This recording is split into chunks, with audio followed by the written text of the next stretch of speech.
সেই তামান্নাকে মাইক্রোবায়োলজিতে পড়াশোনার পরামর্শ শিক্ষামন্ত্রীর।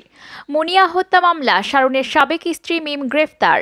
কিংবদন্তি সঙ্গীত শিল্পী বাপ্পি লাহিড়ী আর নেই। সঙ্গীত শিল্পী সন্ধ্যা মুখোপাধ্যায় আর নেই। 10 বছর ধরে দুজন হুদা জাতিকে বেহুদা বানানোর চেষ্টা করেছে বললেন রিজভী। এবার দেখুন বিস্তারিত। সেই তামান্নাকে মাইক্রোবায়োলজিতে পড়াশোনার পরামর্শ শিক্ষামন্ত্রীর। এক পায়ে লিখে জিপিএ 5 পাওয়া তামান্না আক্তার নুরাকে স্নাতক স্তরে মাইক্রোবায়োলজি বিষয়ে পড়াশোনার পরামর্শ দিয়েছেন শিক্ষামন্ত্রী ডক্টর দীপু মনি। মঙ্গলবার বেলা 11টা 15 তামান্নার বাবার ফোনে কল দিয়ে অভিনন্দন জানানোর পাশাপাশি এই পরামর্শ দেন তিনি। তামান্নার সঙ্গে দেখা করতে শিগগিরই যশোরে আসবেন বলেও জানিয়েছেন শিক্ষামন্ত্রী। তামান্নার বাবা রওশন আলী এই তথ্য নিশ্চিত করেছেন।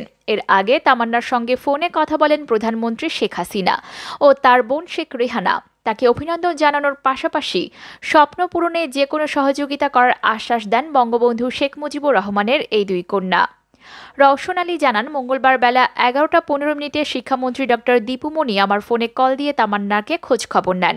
এক পর্যায়ে তামান্নার সঙ্গে কথা বলার ইচ্ছা প্রকাশ করেন। তামান্নার সঙ্গে 24 মিনিট 30 সেকেন্ড কথা বলেছেন শিক্ষামন্ত্রী। এ সময় তিনি তামান্নাকে বলেন, মনোবল হারানো যাবে না, গোটা বাংলাদেশ তোমার সঙ্গে আছে, তুমি এগিয়ে যাও। তোমার সঙ্গে আমাদের প্রধানমন্ত্রী শেখ হাসিনাও আছেন। তুমি নূরের নূর, আল্লাহ রাব্বুল আলামিন তোমাকে নূরের আলোয় আলোকিত করেছে। ভার্সিটিতে মাইক্রোবায়োলজির বিষয় নিয়ে পড়াশোনা করার পরামর্শ দিয়ে বলেছেন, খুব তাড়াতাড়ি আমি তোমার সঙ্গে দেখা করতে যশোরে আসব। এছাড়া শিক্ষামন্ত্রী তার পরিবারের খোঁজ খবর নেন।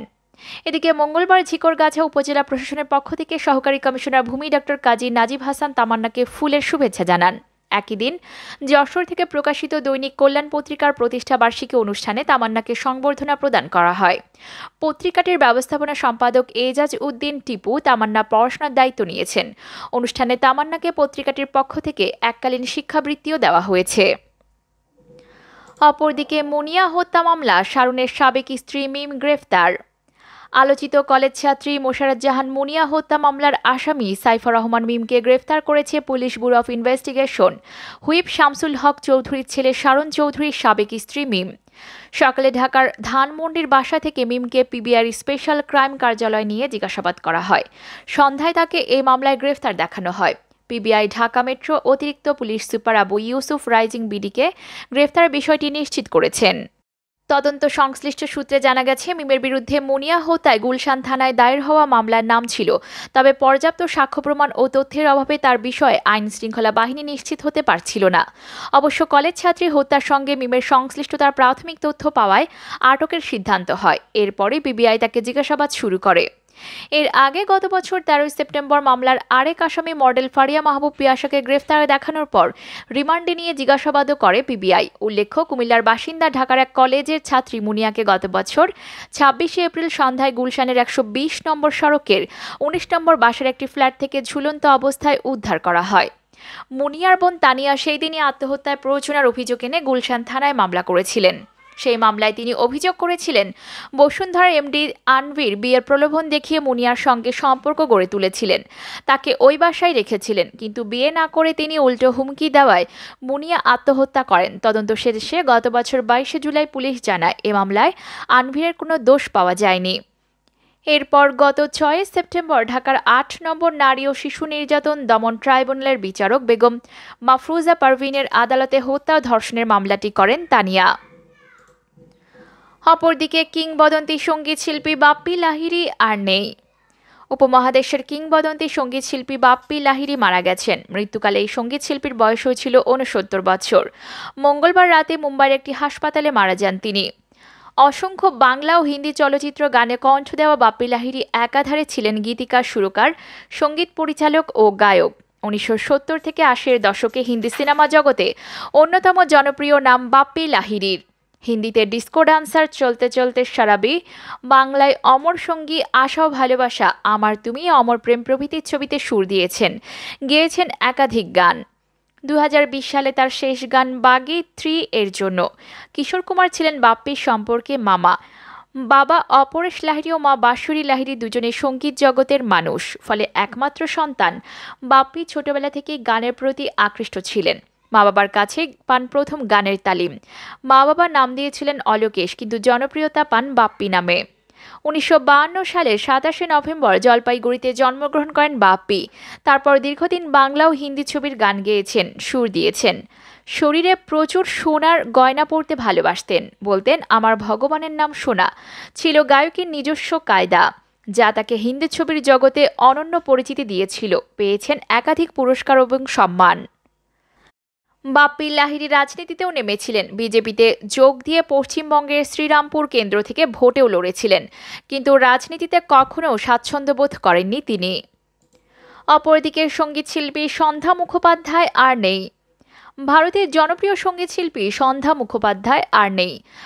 মঙ্গলবার 15 ফেব্রুয়ারি রাতে কলকাতার একটি বেসরকারি হাসপাতালে 90 বছর বয়সে শেষ নিঃশ্বাস ত্যাগ করেন তিনি। গত 26 জানুয়ারি রাতে শৌচাগারে পড়ে গিয়ে আঘাত পান সন্ধ্যা মুখোপাধ্যায়। এরপর বেশ অসুস্থ হয়ে পড়েন তিনি। একই সঙ্গে ছিল শ্বাসকষ্টজনিত সমস্যাও। তার দুটি ফুসফুসে সংক্রমণ দেখা দেয় বলে জানিয়েছে হাসপাতাল সূত্র। ওই দিনই তাকে কলকাতার SSKM হাসপাতালে ভর্তি করানো হয়। এর 2 দিন আগে ভারতের কেন্দ্রীয় সরকারের সম্মাননা পদ্মশ্রী সম্মান প্রত্যাখ্যান করেছিলেন সন্ধ্যা মুখোপাধ্যায়। তার কণ্ঠের জাদুতে মুগ্ধ হয়েছে কয়েক প্রজন্ম। 50 বছর বেশি সময় নানা ভাষার সিনেমার প্লেব্যাক করেছেন তিনি। সিনেমার গানের পাশাপাশি বাংলা আধুনিক গান ও ধ্রুপদী সঙ্গীতেও তিনি ছিলেন সমান পারদর্শী। হেমন্ত মুখার্জি সন্ধ্যা মুখোপাধ্যায় গানের জুটি হিসেবে দারুণ জনপ্রিয় ছিল একসময়। 1971 সালে জয় জয়ন্তী ও নিশিপদ্ম ছবিতে গান গেয়ে শ্রেষ্ঠ গায়িকা হিসেবে জাতীয় পুরস্কার পেয়েছিলেন সন্ধ্যা মুখোপাধ্যায়। 2011 সালে ভারত সরকার তাকে পদ্ম বঙ্গবিভূষণ উপাধিতে সম্মানিত করে, আর 2022 সালে পদ্মশ্রী সম্মান প্রত্যাখ্যান করেন তিনি। 1931 সালের 4 অক্টোবর দক্ষিণ কলকাতার ঢাকুরিয়ায় জন্মগ্রহণ করেন সন্ধ্যা। তার সঙ্গীত শিক্ষার মূল কাণ্ডারি ছিলেন তার দাদা রবীন্দ্রনাথ মুখোপাধ্যায়। ওস্তাদ বড়ে গুলাম আলী খাঁর শিষ্য ছিলেন সন্ধ্যা। অপরদিকে 10 বছর ধরে দুজন হুদা জাতিকে বেহুদা বানানোর চেষ্টা করেছে বললেন রিজভী। বিএনপির সিনিয়র যুগ্ম মহাসচিব রুহুল কবির রিজভী মন্তব্য করে বলেছেন, 10 বছর ধরে দুজন হুদা গোটা জাতিকে বেহুদা বানানোর চেষ্টা করেছে। রাজধানীর জাতীয় প্রেস ক্লাবে জাতীয়তাবাদী প্রজন্ম 71-এর উদ্যোগে নির্বাচন কমিশন গঠনের নাটক এবং নিরপেক্ষ নির্বাচন শীর্ষক আলোচনা সভায় তিনি এসব কথা বলেন। রিজভী বলেন, একটা হচ্ছে রকিবুল হুদা, একটা নুরুল হুদা। একজন 153 জন বিনা ভোটে নির্বাচন করিয়েছেন, আরেকজন নিশিরাতে ভোট করিয়েছেন। এই নুরুল হুদা চমৎকার মডেল আবিষ্কার করেছেন। কিভাবে দিনের ভোট ভোর রাতে করতে হয়, এই চমৎকার মডেলটির তিনি আবিষ্কার করেছেন। সুতরাং এই ধরনের সফলতা তাদের দুজনেরই আছে। বিএনপির নেতা বলেন, প্রধান নির্বাচন কমিশনার নুরুল হুদা বলেছেন, আমার কোনো ব্যর্থতা নাই। ঠিকই বলেছেন তিনি। আপনার ব্যর্থতা না সফলতা, এটি জনগণ তাদের কাঠগড়ায় লিপিবদ্ধ করে রেখেছে। আমি মনে করি সিসি নুরুল হুদার কোনো ব্যর্থতা নেই, তিনি সফল। কারণ ইভিএম মেশিন কিনতে যে শত শত কোটি টাকা দুর্নীতির সফলতা, এটা তো হুদা সাহেবের সফলতা।